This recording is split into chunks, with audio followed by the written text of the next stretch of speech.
All right, Brakatha Yahweh, Brakatha Yahweh Shai, Brakatha Yahweh, Brakatha Yahweh Shai, Brakatha Yahweh, Brakatha Yahweh Shai.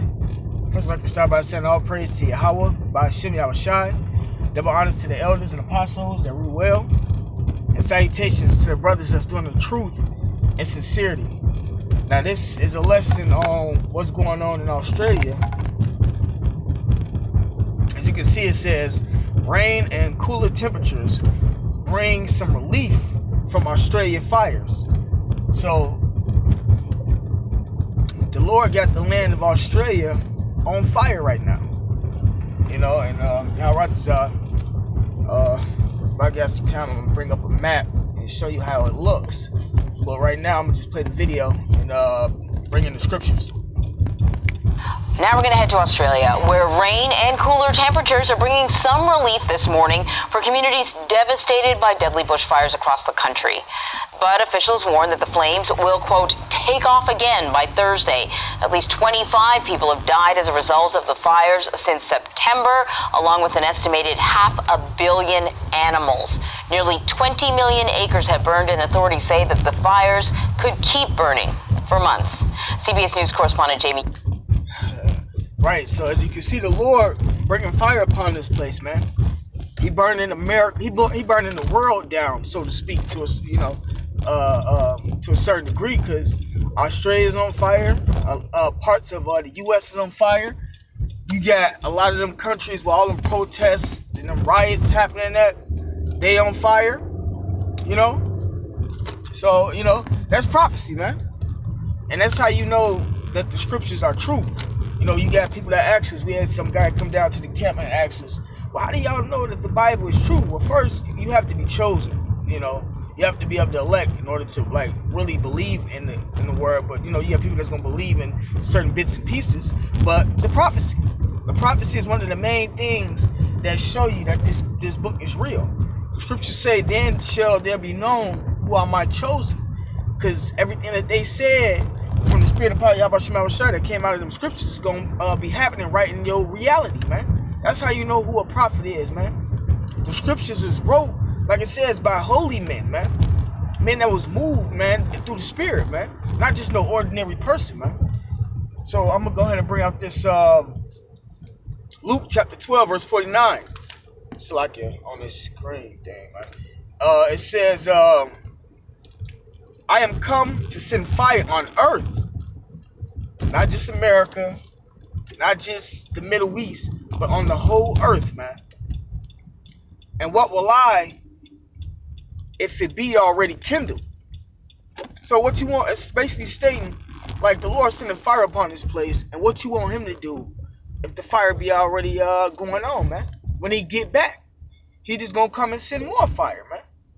Because that's the ultimate judgment of America, Israel, and certain nations that are in this world, man.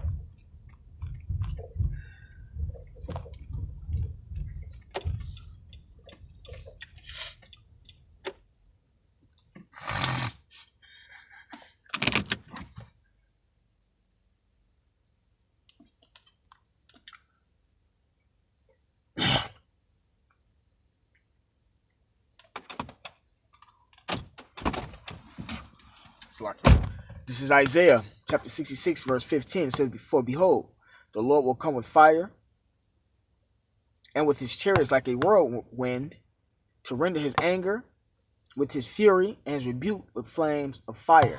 Right? So Yahweh Shai gonna come back with the angels, and the so-called UFOs, that's the chariots, to shoot laser beams on this place as well as missiles, man. For by fire and by his sword will the Lord plead with all flesh, and the slain of the Lord shall be many. Right, so that's the judgment that's coming to this world, man. The people that dwell in this world, man. Those whom the Lord see fit to kill. UCAS is in Australia, in the capital there of Canberra. Jamie, what's it like there? Well, I can tell you, Anne-Marie, that the good news is that conditions also got better here for much of the day and will be tomorrow. We were talking to some of the people at our hotel, and they said that yesterday they couldn't even see their hand in front of their face when the sun came up. Today, obviously, you can see conditions a little bit better. But when those conditions were at their worst earlier today, Canberra was considered the worst major U.S. city and worst major world city, I should say, in terms of air quality. So that's luckily conditions have improved, but much of the country is still getting smoke. Here in Canberra as well, there are fires to the east and also fires to the west. That's why the air quality has been so bad here. We talked to some officials earlier today, too, who said that the government had to shut down, many businesses shut down, and that people inside their homes actually had their smoke detectors starting to go off. The air quality was that bad. We cannot guarantee your safety at present.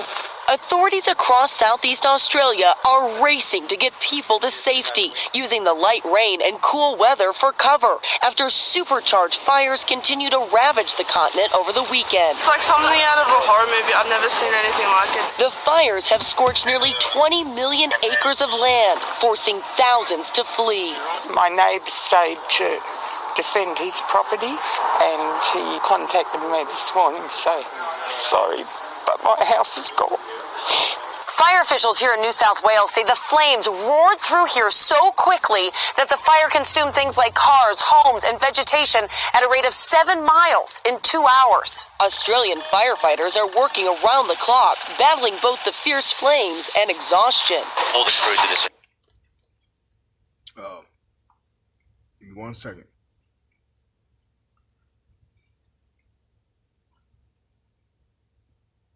Let me see.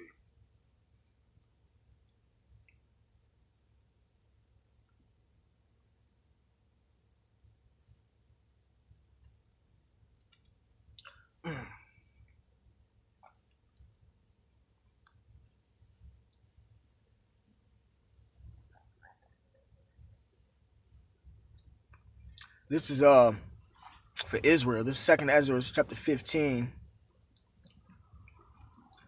verse 24. It says, "Woe, meaning destruction, to them that sin and keep not my commandments, saith the Lord. I will not spare them. Go your way, ye children, from the power, defile not my sanctuary. For the Lord knoweth all them that sin against him, and therefore delivereth he them unto death and destruction." Right, so that's what's going on, man. The Lord delivering people to death and destruction, man. As you can see up in this clip. And that's dealing with Israel.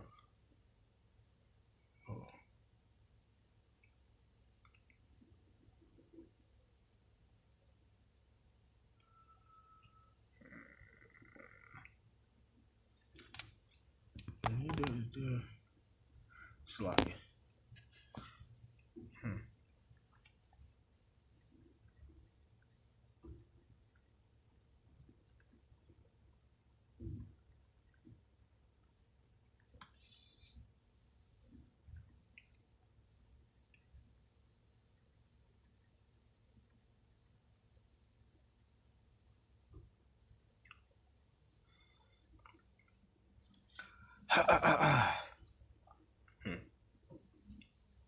This is going with that statement that the dude made that said, I think he said basically they couldn't guarantee people safety or save people, something to the effect. This is Deuteronomy chapter 32, verse 39. "See now that I, even I, am he, and there is no God with me. I kill and I make alive. I wound and I heal. Neither is there any that can deliver out of my hand." Right? So the white man is not God, man. Esau got everybody believing that he's a god. He got all his pictures up as God, the angels. He tries to act as God with all these so-called cures and all that extra stuff, man. I'm going to read this again. This is Deuteronomy chapter 32, verse 39. "See now that I, even I, am he, and there is no God with me. I kill and I make alive. I wound and I heal. Neither is there any that can deliver out of my hand." Right? So can nobody be saved from no type of destruction, specifically this type of destruction or any type of death, but those that get delivered by the Lord himself, man.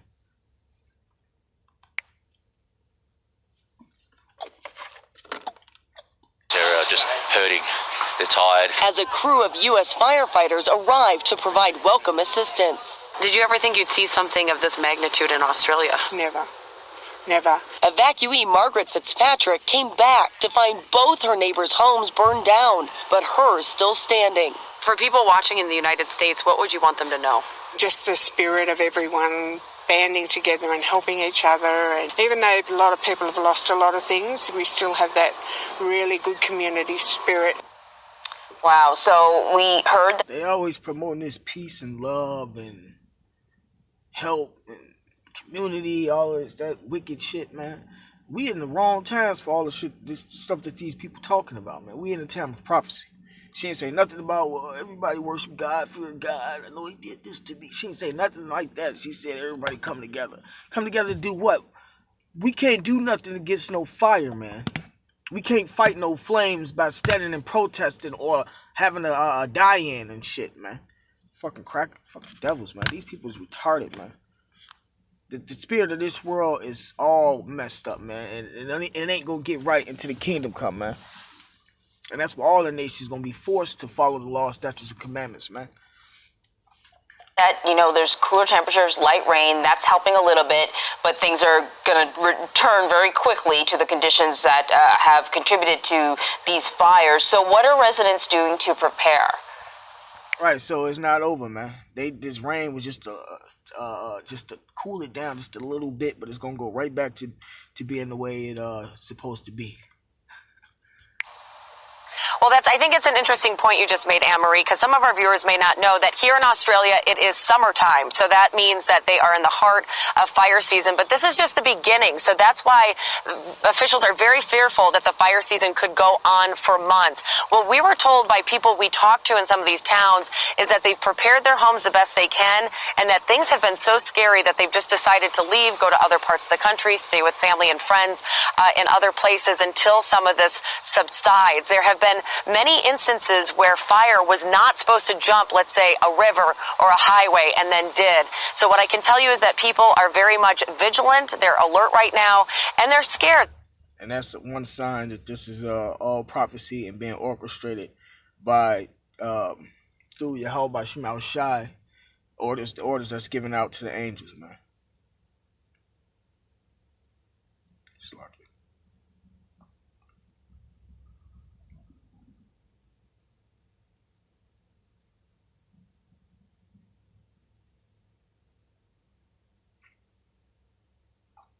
this Ecclesiastes chapter 39,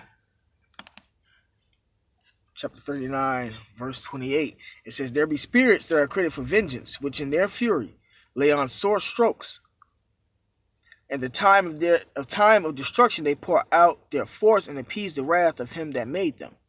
Fire and hail and famine and death, all these were created for vengeance." And that's blind. That this could go on for quite some time.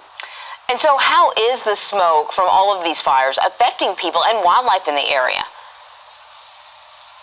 Well, as you said, when you look at the numbers of wildlife that have died and in terms of the habitat here, the smoke is one of the factors that can really contribute to problems. We've been told that if you have asthma, if you have any underlying health condition, that you cannot even go outside. That's why so many people here in the capital were asked to please stay home. Don't even try to go outside. And as I talked about before, you would hear some of the smoke detectors going off because the smoke is so strong.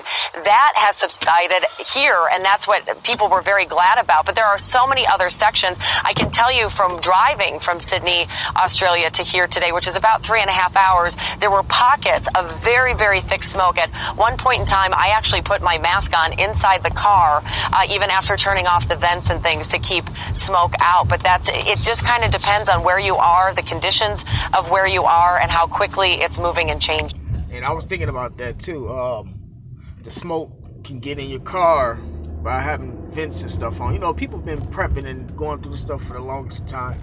But imagine those people that don't have the necessary instructions or knowledge to deal with these fires and these events, because a lot of times, a lot of this is new to a lot of us, that's been watching and never been in these situations. So, just picture you having some dumbass had a air and stuff on because it's so hot outside. The car, and then the smoke get in the car. But what they've been showing is that these areas, when these people trying to escape, it'd be fire all around them, and it'd be pitch black, and it'd be a lot of smoke everywhere. So imagine people getting smoke in their cars and dying from the smoke in their cars because they can't raise their window down and whatnot, man. You know, it's a lot of stuff that Esau don't be telling us that be happening. With a lot of these people that get caught in these fires in these cars, a lot of them be dying from just the smoke alone. You know, so yeah.